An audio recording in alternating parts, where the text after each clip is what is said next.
Hola, ¿qué tal? Bienvenidos. Aquí empieza El Mundo Ahora por France 24. Yo soy Andrés Mesa Muñoz y a continuación los titulares. Sébastien Lecornu sobrevivió por un estrecho margen a las dos mociones de censura en su contra. El primer ministro de Francia recibió el crucial respaldo de parte de la mayoría socialista, pero sigue bajo presión de cara a las negociaciones sobre el presupuesto de 2026. Israel confirmó la identidad de otros dos rehenes fallecidos en cautiverio y que fueron entregados ayer por Hamás. La demora en el traslado de los cadáveres tiene en vilo la apertura del cruce de Rafah para permitir la entrada de más ayuda humanitaria al enclave. Al menos un muerto y decenas de heridos en Perú dejaron anoche los choques entre civiles y uniformados en medio de las protestas de la llamada Generación Z en contra del presidente interino José Gerí. La Fiscalía pidió una investigación por graves violaciones a los derechos humanos. Los hidrocarburos rusos vuelven a estar en el centro del debate. La Unión Europea quiere prescindir de su gas cuanto antes y Estados Unidos busca persuadir a sus socios de que le dejen de comprar petróleo. En nuestra crónica de economía con Daniela Blandón les contamos más. Y en revista de prensa vamos hasta Gaza para analizar el ingreso de la ayuda humanitaria y si se está cumpliendo con lo acordado en el plan Trump. Con nuestro compañero Patricio Peralta revisamos otro punto clave del plan, el desarme de Hamás. Empezamos.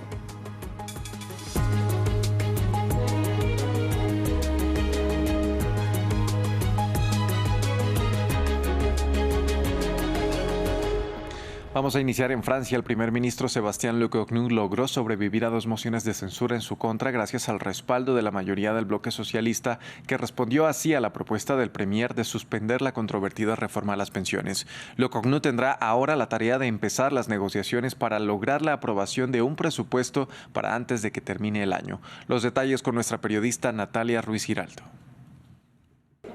Por tan solo 18 votos se salvó el gobierno de Sébastien Lecornu, quien hoy afrontó y superó dos mociones de censura. Una de la Francia insumisa, la izquierda radical, que fue la que más votos obtuvo, 271, muy cerca de esa mayoría absoluta de 289. Fueron 18 votos entonces los que evitaron que el gobierno saliera derrotado. Y la segunda moción de censura, que fue presentada por Agrupación Nacional, el partido de extrema derecha, obtuvo únicamente 144 votos. Al término de esta jornada, de esta mañana de muchísima tensión aquí en la Asamblea Nacional, el primer ministro Sébastien Lecornu simplemente dijo a trabajar. Y sí, que tendrá que ponerse manos a la obra, él, su gobierno y por supuesto los diputados de esta Asamblea Nacional, porque lo que él ha dicho como compromiso es que sean ellos a quienes tengan ahora la posibilidad de debatir el presupuesto para 2026. Francia necesita ese presupuesto antes del 31 de diciembre, un ahorro de unos 30.000 millones de euros es lo que se tiene presupuestado, y sobre todo que el déficit no esté por encima del 5% para 2026. El presupuesto que presentó este gobierno es un texto bastante denso, tiene cerca de unos 80 artículos y por supuesto, como ha de esperarse, pues no satisface ni a los unos ni a los otros en una Asamblea Nacional profundamente dividida, que como muchos dicen es también el reflejo de los electores de este país. Ahora entonces la tarea es precisamente la de sacar adelante ese presupuesto, donde además los parlamentarios van a tener que trabajar de manera diferente porque van a tener que ponerse de acuerdo artículo por artículo, enmienda por enmienda, y votarlos y sacar adelante todo esto para que el país pueda tener ese presupuesto y evitar la crisis política. Y a pesar de que por ahora hay unas pequeñas victorias, o este resultado del día de hoy puede ser considerado una pequeña victoria para el gobierno, de todas maneras este Lecornu 2 continuará sobre la cuerda floja hasta el final del mandato, si llega a ser así, de Emmanuel Macron en 2027. La victoria de Lecornu deja una serie de reacciones mixtas en Francia, que vive su peor crisis política en décadas y que ha causado una sensación de hartazgo y de desconfianza entre su población, generalmente entre los más jóvenes, que se muestran indiferentes sobre lo que pueda pasar con este nuevo gobierno. Francamente, para ser sincero, me da igual. Hoy en día la política nos interesa cada vez menos. Lo que queremos es una situación relativamente estable. Este juego me parece ridículo. Necesitamos un poco de estabilidad en Francia, por fin. Incluso a nivel internacional, parecemos un poco payasos. Así que necesitamos un poco más de estabilidad. Cambiamos de tema, vamos con noticias. En la Franja de Gaza sigue en vilo la apertura del cruce de Rafah para permitir la entrada de más ayuda humanitaria, mientras que Israel asesinó a 3 palestinos en el enclave y suman 23 desde el alto el fuego del 11 de octubre. El gobierno israelí mantiene las restricciones en los suministros en medio del retraso en la entrega de los restos de los rehenes que fallecieron en cautiverio.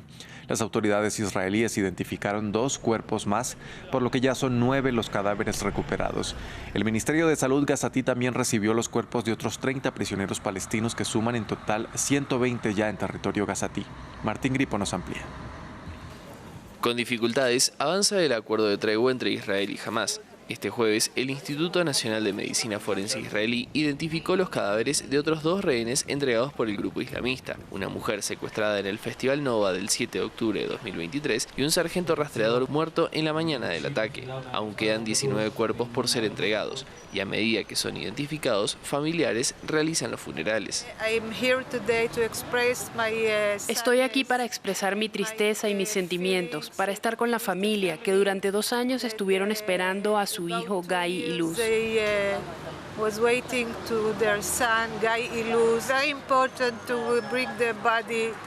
Es muy importante traer el cuerpo aquí porque pienso en la familia, en lo que va a pasar.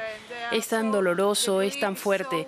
Ellos quieren llorar en la tumba, quieren rezar en la tumba, quieren hablar con su hijo en la tumba.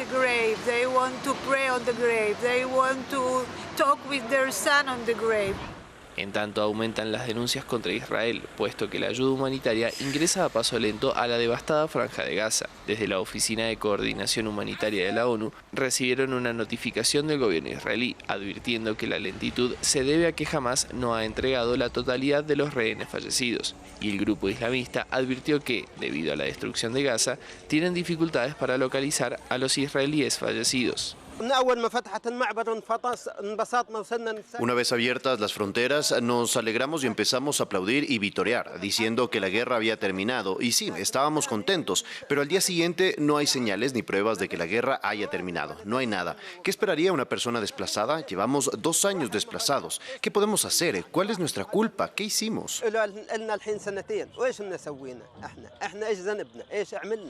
Desde el ejército israelí aseguraron que están trabajando en la apertura total del cruce de Rafah, pero para tránsito de civiles, mientras que la ayuda humanitaria ingresará por el cruce de Kerem Shalom y otros puntos inspeccionados por Israel. La guerra entre Rusia y Ucrania estaría lejos de finalizar y así lo demuestran recientes ataques efectuados por ambos ejércitos contra infraestructuras residenciales y energéticas. Bombardeos con drones realizados previos a la llamada telefónica entre el presidente estadounidense Donald Trump y el mandatario ruso Vladimir Putin. Una conversación que se dio un día antes del encuentro entre Trump y su homólogo ucraniano Volodymyr Zelensky y del que aún no se tienen detalles. Martín Gripo tiene la información. La guerra entre Rusia y Ucrania no muestra señales de finalización. Una reciente oleada de ataques con drones rusos golpeó el norte de Ucrania, dañando estructuras residenciales y comerciales. Los persistentes ataques rusos contra infraestructura energética de Ucrania preocupan a millones de personas, que podrían quedarse sin gas antes de la llegada del invierno. Este otoño los rusos aprovechan cada día para atacar nuestra infraestructura energética. Putin ha hecho oídos sordos a lo que dice el mundo, así que el único lenguaje que aún le llega es el de la presión mediante sanciones y presión mediante sanciones de largo alcance. Por otro lado, el reciente lanzamiento de drones ucranianos hacia la región ocupada de Jersón dejaron unas 100.000 personas sin luz, generando complicaciones en el abastecimiento de este recurso. Los terroristas de Kiev continúan los ataques dirigidos contra la infraestructura energética de Jersón. El 14 y 15 de octubre, los drones enemigos atacaron reiteradamente y dañaron la subestación eléctrica de Vinogradovo, dejando sin luz a casi 100.000 personas y 49 infraestructuras sociales. El reciente fuego cruzado se dio en medio de diálogos centrales. El presidente estadounidense Donald Trump mantuvo este jueves una comunicación telefónica con su homólogo ruso Vladimir Putin, en un nuevo esfuerzo por acabar la guerra, cuyo contenido aún no fue informado. La comunicación entre Trump y Putin tuvo lugar en vísperas de una reunión entre el inquilino de la Casa Blanca y el mandatario ucraniano Volodymyr Zelensky, a quien Trump le prometió entregarle poderosos misiles Tomahawk para avanzar en los combates contra Rusia. La Comisión Europea quiere tener listo el muro antidrones para finales del año 2027 y el sistema de vigilancia del flanco oriental un año después. El canciller alemán Friedrich Merz pidió compromiso por parte de los estados en un momento en el que Alemania además debate un nuevo sistema de servicios militares que no escapa la controversia. El informe es de Albert Naya. Muros antidrones, sistemas de vigilancia y fuerzas terrestres. Bruselas se tomó en serio las incursiones sobre cielo europeo de drones no identificados en los últimos meses y las medidas ya están sobre la mesa. Rusia no tiene la capacidad para lanzar un ataque contra la Unión Europea hoy, pero podría prepararse en los próximos años. El peligro no desaparecerá incluso si termina la guerra en Ucrania. Los drones ya están redefiniendo la guerra. Contar con defensas antidrones ya no es opcional. Hoy proponemos un nuevo sistema antidrones que estará plenamente operativo a finales de 2027. Poco más de un año para que el cielo europeo sea un fortín, pero Alemania va más allá. Desde el Bundestag, Merz pidió implicación por parte de los estados europeos, concreción en las acciones y congelar más activos rusos. Los europeos deben asumir una mayor responsabilidad por sus capacidades de defensa. Llevamos mucho tiempo escuchando y debatiendo esto, pero esta comprensión debe traducirse en decisiones concretas para fortalecerlas. Europa debe coordinarse más estrechamente, actuar con mayor precisión y hacerlo con rapidez. Actualmente su coalición debate reimplantar un servicio militar obligatorio por sorteo en caso de que falten voluntarios para servir en el ejército, pero las calles se muestran reticentes. Me parece increíble que se les ocurra semejante idea. Se supone que los jóvenes deben echar a suerte para decidir si serán asesinados o asesinarán a otros. Ambas cosas son terribles. Eso es absolutamente inaceptable. Fortaleza, disuasión y compromiso. 3 palabras que Merz pronuncia para referirse a una Europa cada vez más fortificada. Pasamos a Perú. La Fiscalía anunció investigaciones por violaciones a los derechos humanos registradas en las protestas que estallaron anoche contra el recién designado presidente José Jari y el Congreso. Una persona murió y decenas resultaron heridas en los enfrentamientos con la policía derivados de las manifestaciones convocadas por la llamada Generación Z, que rechazan la corrupción y la crisis de seguridad que vive el país. ¿Cuál es el objetivo? Asegurarse las elecciones del 2026, apropiarse del poder 5 años más. Y eso el pueblo no lo va a permitir. Yo soy madre, mujer, hija, y precisamente porque tengo hijas y precisamente porque he sufrido abuso, casi abuso y tocamientos indebidos cuando he sido adolescente, no me siento identificada con el poder, el gobierno que tenemos ahora encima. Para remate, nuestro primer ministro también tiene acusaciones por intento de violación. El presidente, además de eso, también blindó a Dina en muchas ocasiones y nadie dijo nada. En Kenia, las ceremonias fúnebres de Raila Odinga desembocaron en fuertes desórdenes. La llegada del cuerpo del ex primer ministro a Nairobi desde India provocó que miles de personas salieran a despedirse del opositor y ex candidato presidencial, y al menos 2 fallecieron, según medios locales, luego de que las fuerzas del orden dispararan contra civiles en el principal estadio de la capital. Diego Basari nos trae los detalles. Los kenianos se despidieron de Raila Odinga en medio del caos. Este jueves se llevaron a cabo las ceremonias funerarias del líder político opositor, quien falleció en India a los 80 años. Algunos seguidores del antiguo jefe del partido Movimiento Democrático Naranja irrumpieron en la pista del aeropuerto de la capital, provocando el cierre de la terminal por 2 horas. A su vez, miles de personas se agolparon en las calles de Nairobi para recibir el cuerpo del antiguo primer ministro y 5 veces candidato a la presidencia. Era nuestro mentor y una persona que amaba la paz. Aunque Raila perdiera y viera cómo Kenia ardía en llamas, llegaba a un acuerdo con el gobierno, no por su propio beneficio, sino porque amaba a nuestro país. Y quiero decirle a la gente que Raila no ha muerto, que nos ha dejado su sangre y su espíritu. Sé y creo que Kenia nunca volverá a ser la misma sin él. Nos llevará tiempo curarnos y ocultarlo todo. Sin embargo, a la espera de la llegada del féretro al estadio Kasarani, la policía tuvo problemas para contener a la multitud. Disparos, gases lacrimógenos y agresiones contra civiles provocaron multitudinarias azonadas que dejaron varios muertos y heridos graves. Posteriormente, el presidente William Ruto, junto a varios dirigentes del Ejecutivo, encabezaron un homenaje para honrar la memoria del fallecido. Al conocerse la noticia de la muerte de su rival político, el actual mandatario catalogó a Raila Odinga como el padre de la democracia de Kenia. Momento de hablar de economía. Bien, y para hablar de números ya se encuentra conmigo en el estudio nuestra editora económica Daniela Blandón. Daniela, ¿qué tal? Muy bien, Andrés, muy buenas tardes. Buenas tardes, Daniela. Vamos a comenzar hablando del gas ruso que vuelve a la mesa de debate. Claro que sí, la Comisión de Energía del Parlamento Europeo apoyó este jueves las propuestas para acelerar la eliminación gradual de las compras de gas ruso en la Unión Europea. Entonces, lo que cambia es que inicialmente se proponía que a finales del 2027 entraría en pleno vigor esta prohibición, pero ahora quieren adelantar esa fecha casi un año. El proyecto pasa ahora al Pleno del Parlamento y luego se negociará con los Estados miembros de la Unión Europea. En un foro energético que tiene lugar en Moscú, Hungría ya había expresado que no está dispuesto a renunciar al gas ruso. Escuchemos lo que dice el Kremlin. Parece que la negativa de algunos países europeos a aceptar el gas ruso y la interrupción de los conocidos gasoductos Nord Stream nos han aislado de los mercados tradicionales y han asestado un duro golpe a una parte crucial de nuestro sector energético y de combustibles. Y hay que reconocer que nuestras exportaciones de gas disminuyeron inicialmente, pero luego volvieron a crecer. Aún no se han recuperado por completo, pero el crecimiento es evidente. La medida de la Unión Europea no ha hecho más que acelerar la transición en nuestro vector de suministro hacia compradores más prometedores y responsables. Daniela, es que no solo es el gas ruso, sino también el petróleo que causa rencilla entre las grandes economías. Claro que sí. En sus esfuerzos por cortar los ingresos energéticos de Moscú, Estados Unidos castigó a India con aranceles adicionales del 25% por comprarle petróleo a Rusia. Y el presidente Donald Trump dijo el miércoles que este país se comprometió a dejar de hacerlo y a intentar convencer a China de lo mismo.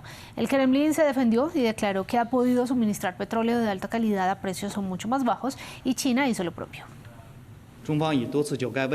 China mantiene una cooperación económica, comercial y energética normal y legítima con países de todo el mundo, incluida Rusia. Las acciones de Estados Unidos son un ejemplo típico de intimidación unilateral y coerción económica, que socavan gravemente las normas económicas y comerciales internacionales y amenazan la seguridad y la estabilidad de las cadenas industriales y de suministro mundiales. Daniela, un gigante de los alimentos anuncia recortes de personal. Claro que sí, estamos hablando de Nestlé, la mayor empresa mundial de alimentos envasados, que cambió recientemente de CEO después de que el anterior fuera despedido por sostener una relación sentimental con una subordinada. Su nuevo líder anunció que hará una gigante dieta, una reestructuración con la que busca reducir costos y recuperar la confianza de paso de los inversionistas. En total eliminará unos 16.000 puestos de trabajo que representan el 5,8% de sus aproximadamente 277.000 empleados en todo el mundo. Uno de los obstáculos a los que se enfrenta ahora la empresa son los aranceles estadounidenses, a pesar de que gran parte de sus ventas en ese país se fabrican localmente. El mundo está cambiando y Nestlé necesita cambiar más rápido. Estamos fomentando una cultura que adopta una mentalidad de rendimiento, que no acepta perder participación de mercado y donde ganar es recompensado. Venimos a noticias de América Latina. Daniela, en Bolivia la escasez de combustible amenaza la logística de las elecciones. Y en Bolivia este domingo tiene lugar la segunda vuelta de las elecciones presidenciales que disputarán Rodrigo Paz y Jorge Quiroga. El Tribunal Electoral de La Paz teme que la escasez de combustible complique la logística de las votaciones. Diego Bassani nos trae la historia. ¿Afectará la crisis de combustibles el desarrollo de las elecciones en Bolivia? Según el Tribunal Electoral de La Paz, la escasez de gasolina en las principales ciudades del país andino estaría permeando la distribución del material electoral para la segunda vuelta presidencial que se realizará este domingo. Es así como los camiones que deben distribuir las papeletas y urnas pueden durar varias horas para recargar su tanque, retrasando un meticuloso cronograma logístico. Es un riesgo de que se atrasen las comisiones. Si no nos llegan oportunamente, el combustible no se pueda proveerse en las estaciones de servicio. Actualmente no hay. En vano el personal va a hacer fila, tiene que esperar, no hay. Y si bien les dan es poquito, es... A raíz de esto, algunos funcionarios de las autoridades electorales temen que las localidades alejadas se queden sin recibir el material electoral.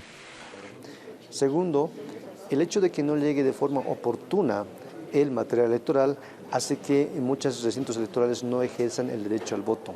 y eso puede generar conflictos, problemas sociales, porque el tema electoral es bastante sensible en Bolivia y en todo el mundo.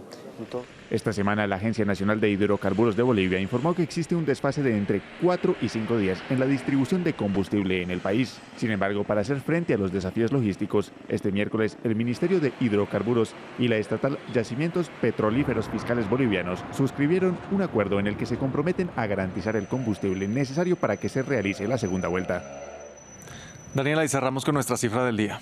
Las 250 marcas de lujo que estarán disponibles en el primer centro comercial de Galerías Lafayette en India. Este gigante francés de la alta gama abrirá en noviembre un amplio outlet de 8.500 metros cuadrados en Bombay, la capital financiera de la quinta economía del mundo, que a su vez es el país más poblado. Bien, Daniela, muchas gracias por las noticias de la economía. Nos vemos entonces mañana con la actualización. Mañana estaremos acá con más noticias económicas. Así es, y de las noticias económicas pasamos ahora a nuestra sección Revista de Prensa. Para conocer lo que dicen los principales medios de comunicación alrededor del mundo, saludo a esta hora en el estudio a mi compañero Patricio Peralta. Patricio, ¿qué tal? ¿Qué tal, Andrés? ¿Cómo estás? Bien, Patricio, vamos a abrir esta revista de prensa con las restricciones que se mantienen en Gaza para el ingreso de la ayuda humanitaria. Así es, y empezamos con Al Jazeera, este medio que señala que a pesar del acuerdo de alto el fuego con Israel, los palestinos siguen padeciendo hambre por la poca ayuda que ingresa al enclave palestino. Y ocurre, titula el medio, en el Día Mundial de la Alimentación. Según el acuerdo, Israel debía permitir el ingreso de 600 camiones de ayuda humanitaria a Gaza al día. El panel de monitoreo y seguimiento UN-270, que monitorea la entrega de ayuda en la Franja de Gaza, registró que del 10 al 16 de octubre solo 216 camiones llegaron a sus destinos previstos dentro de Gaza. El medio menciona que una de las causas en las demoras es que las inspecciones israelíes toman demasiado tiempo, más de lo que tienen ya previsto. Por otro lado, la Radio Nacional Pública de Estados Unidos señala que Israel mantuvo cerrado el cruce fronterizo entre Egipto y Gaza y redujo a la mitad la cantidad de ayuda permitida que ingresa. Como represalia, dice el medio, por lo que dice también Israel que son demoras en entrega de cuerpos de los rehenes. El medio cita a la portavoz de la Oficina de Naciones Unidas para Asuntos Humanitarios, que dijo que Israel les informó a ellos que solo permitirá el ingreso de 300 camiones y no los 600 que se habían establecido en este acuerdo. Ahora, dentro de este acuerdo o de este plan Trump, Le Soir, este medio francés, mira otro punto y titula ¿Se retirará Hamás de la Franja de Gaza? Y explica que, bueno, esta respuesta aún no puede ser contestada, pero que el movimiento de resistencia islámica había aceptado ya la fase 1 del plan Trump, que constaba del alto al fuego y el intercambio de rehenes y la liberación de prisioneros palestinos. Pero la conducta del brazo armado, dice el medio, no sugiere que jamás se esté preparando para desaparecer, y dice que desplegaron a sus hombres para atacar bandas armadas contrarias y que habrían supuestamente colaborado con Israel. El medio menciona que Trump quiere que jamás se desarme. Les hemos dicho, dijo Trump, y lo harán. Y si no, los desarmaremos nosotros. Será rápido y quizás violento, agregó el presidente estadounidense. Patricio, vamos a cambiar de tema y pasamos ahora aquí a nuestra región, concretamente a Bolivia, que cerró la campaña electoral. Así es, los medios analizan cuál será este escenario político con esta jornada que tendrá el domingo. Y justamente el diario La Jornada dice que la tendencia liberal marcará al nuevo gobierno con una política más pragmática. Según varios analistas citados por este medio, tendrá una mayor apertura hacia los Estados Unidos y los mercados internacionales, y señala que el cambio será rotundo, no solo por la línea política de cada uno de los candidatos que están ahorita disputándose la presidencia, sino por las necesidades económicas que tienen en este momento y la necesidad de recursos, justamente. Uno de los analistas citados dijo que ninguno de los dos candidatos se acercó a los sectores indígenas y populares durante esta campaña, por lo que el ganador tendrá que tener una buena capacidad de gestión para gobernar más hábilmente Bolivia si logra llegar a estos sectores. El medio Herbol, también de Bolivia, recoge el rol que tendrá la izquierda en este nuevo momento de Bolivia y dice que el MAS y sus divisiones pues tendrá una presencia mínima en la Asamblea luego de haber